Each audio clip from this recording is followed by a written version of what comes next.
Hello po. Sa una ko pong video ay itinuro ko sa inyo kung paano mag-withdraw o cash out dito sa Hala application. Ngayon naman po ay ituturo ko sa inyo kung paano ipalit o i-exchange ang ating points sa coins nang walang ilalabas na pera o hindi nyo na kailangang maglabas ng pera para makapag-recharge o RC kung tawagin.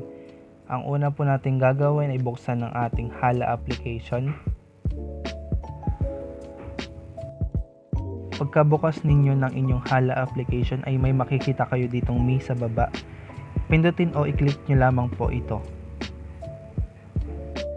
Makikita natin dito na ang aking coins ay nasa 17 at ang aking points naman ay nasa 100,000 na mahigit.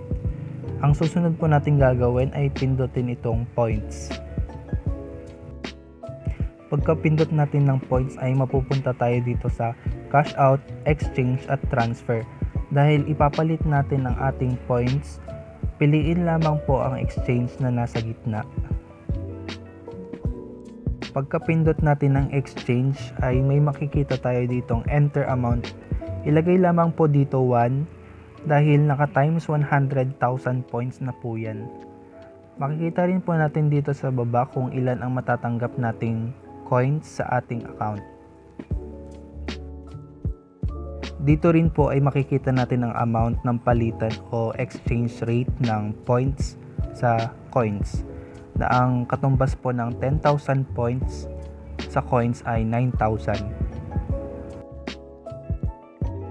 Kapag okay na po ang lahat, pindutin po itong exchange points na nasa baba.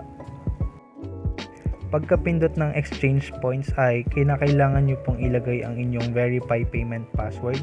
Huwag nyo pong kakalimutan ito dahil ito po ay ang magsisilbi ninyong transaction password tuwing kayo po ay magka-cash out, transfer o exchange. Kapag nailagay nyo na po ang inyong verify payment password, pindutin o i-click nyo lamang po itong verify. Pagka-verify po ay may magpapakita ditong success. Makikita nyo po sa taas na ang aking points balance ay nasa 1,216.724 na lang. Para po makasigurado tayo kung pumasok na nga ba ito sa ating account ay pindutin itong details na nasa taas. Pagkapindot po ng details ay mapupunta po kayo dito sa detail of points. Meron ditong all, cash out at transfer. Piliin o pindutin nyo po ang all na nasa taas. Makikita nyo dito na naipalit na natin ang ating 100,000 points.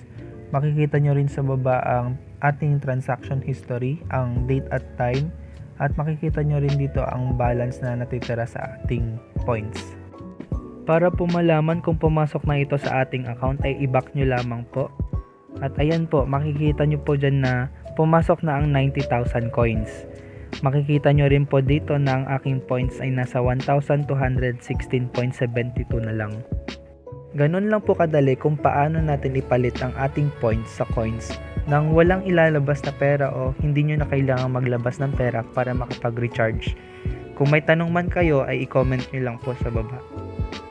Kung hindi pa po kayo nakakapag-subscribe sa aking YouTube channel ay pindutin nyo lamang po ang subscribe button.